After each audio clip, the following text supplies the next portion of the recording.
Toute nouvelle série coréenne qui vient à peine de sortir, disponible en français sur Disney+. Low Life. Vous allez suivre l'histoire de Hee-dong et de son oncle qui vivent dans un petit village en Corée du Sud dans les années 70. Sauf que ces deux mecs-là, ils vivent un petit peu de larcin. Lui, il a pas de diplôme. Son oncle, c'est un espèce de gangster raté. Ils volent, ils escroquent, ils arnaquent un petit peu tout le monde. Sauf qu'un jour, un pêcheur du village va retrouver un trésor. Dans ce trésor, il y a des poteries. Des poteries qui valent énormément d'argent.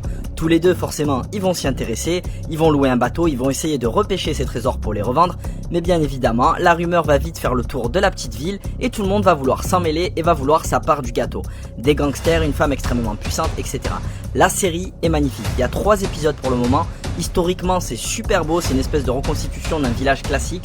La ruralité, c'est un thème qui est central pour les Sud-Coréens, vous savez très bien que très souvent il y a cette comparaison entre la ville et les campagnes.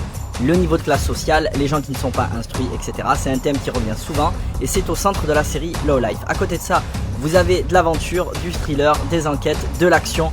Forcément avec les gangsters, va vite partir en cacahuète. En tout cas, Low Life pour le moment, excellente série. Ceux qui sont allergiques aux sous-titres, comme je vous l'ai dit, vous avez la version française qui est dispo. Sinon, pour les autres, foncez, vous allez kiffer. Ceux qui ont déjà vu la série, n'hésitez pas à me le mettre en commentaire.